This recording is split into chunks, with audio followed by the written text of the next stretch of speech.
Okay, welcome to the Isofarian Guard. Discussion of what should be changed, the correct way. Let's take a look at Isofarian Guard as it was originally. Okay, this is the simplistic approach that was back in 2019.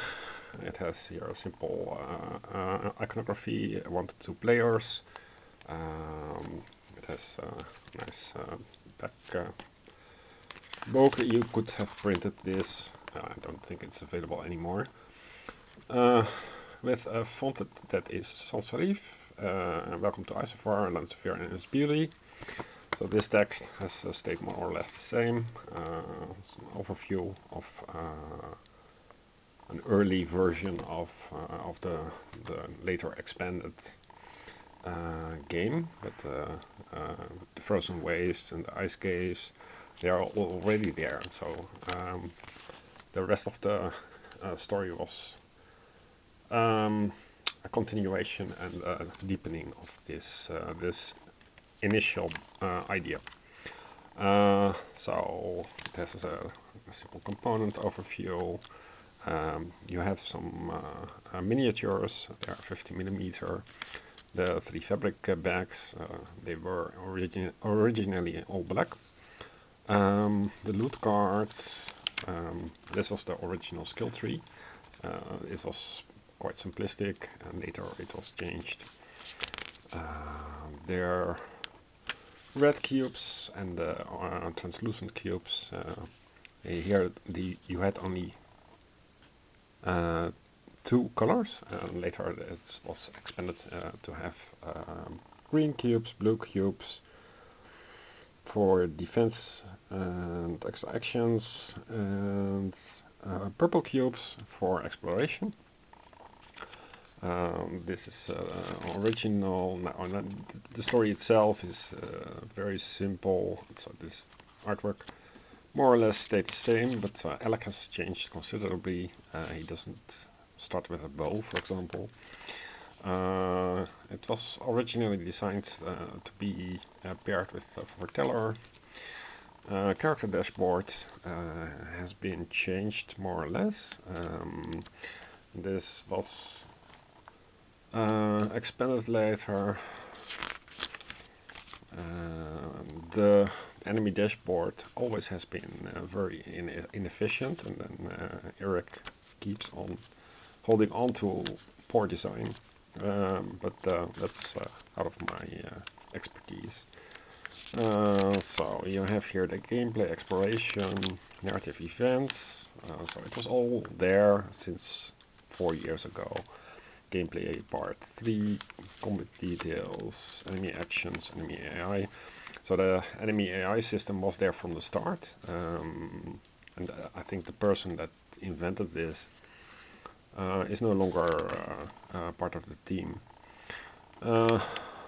Here you have all the status effects, and the burn effect is no longer in the game.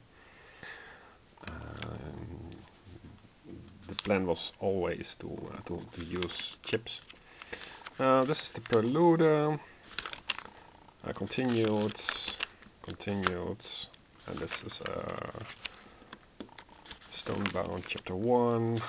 Here you have the foreteller icon, so it's nostalgia, chiptune nostalgia.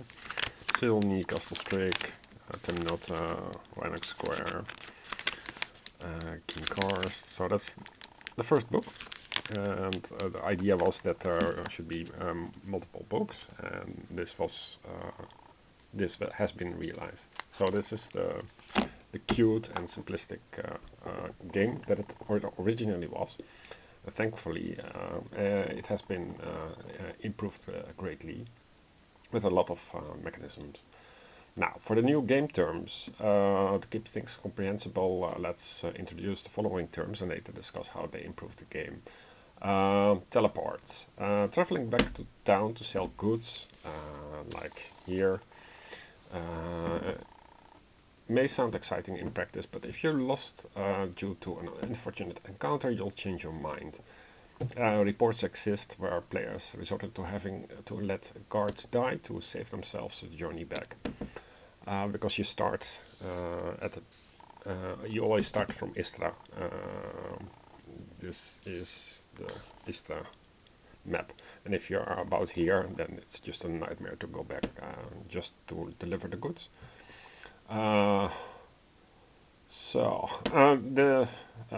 This signals a flaw in the design. The mundane time sink can be gamed away by introducing teleport. This has been implemented in video games since the 2000s to a huge success, and TIG practically begs for it. So if you wish for a thematic teleport explanation, it would be like, summarizing in hindsight, nothing eventful happened on the journey back, and there you are, teleported. However, teleporting shouldn't be free and shouldn't be unlimited. The most natural approach would be to use the discovery cubes, the purple ones, as a resource. The more you teleport, the further away you are from the field. From field events, because if you would on the fourth purple cube of the field event, you would trigger a field event card by spending these purple cubes. You're actually voting in favor of teleporting and against field events. So I see the most natural approach to use discovery cubes as a resource. Because since you apparently did not care for the scenery. Now, something like waypoints, like in Diablo, would be ideal. Unfortunately, this only works when the map is gated off, and this is a given that in TIG the entire map is accessible from the get-go, so that is not a promising prospect. But it's not much work to imagine guards to not have much knowledge of cities until they visited them. So we can have cities at campaign's start locked for teleport, by simply using this. Place just chips that don't allow you to teleport to that city.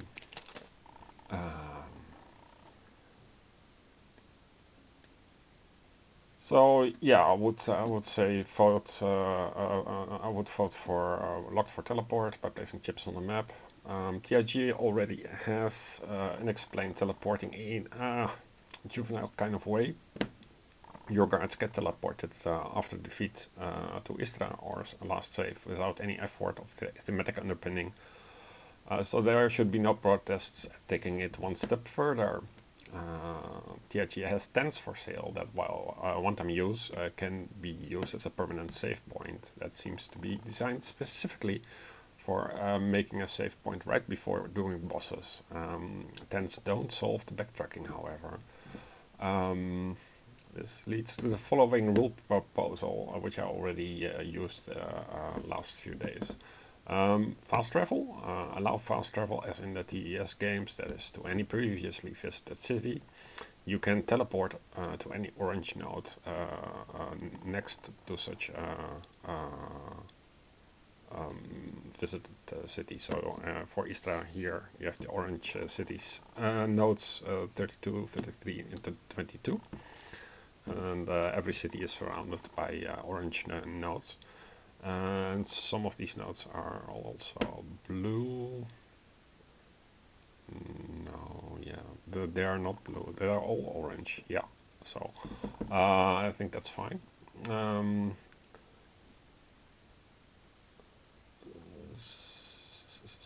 So, yeah, by spending a purple cube from the field event deck that you started from, because there are 3 decks. then you can teleport. Purple represents the new knowledge gained by looking around your surroundings while hacking. So if you go from node to node and you draw from the encounter back, normally, then you're learning about the surroundings. Spinning the cube, you're not looking at the surroundings. So that's more or less the idea. Purple cube sync gives a nice trade-off for foregoing field events by laziness, and it gives more versatility to the purple resource as it is. You still need to walk first to the new city to unlock it, and that is walk to any orange node near a city. So you have to go a dangerous journey the first time, always. You cannot teleport away to any non-orange node. You still must walk to your target node as normal. Say, for example, you want to go chopping trees at 45, you have to walk there. Teleporting to cities has its limits. Eventually you run out of purple cubes, but if you can get creative by teleporting to unlocked cities from different so you can teleport to a location that has purple cubes in the northern region, so you can spend your last to go there. And from there you can teleport to northern region city, so you can make use of the 3 decks and each of the 3 resources of the purple cubes. Teleporting also has drawbacks, so any debuffs in your bags teleport along with you, and it takes you one step away from the field event, since you need to spend a purple cube. Nevertheless, you have an interesting choice to consider to choose teleport or not. So more agency is always better to the point, of course. You need to walk a bit until you gain a purple cube, and only then you can teleport back. So there is some delay. Unlocking cities also gives a nice incentive to go adventuring. A bounty quest could be created, for example, around the map making of regions. And after unlocking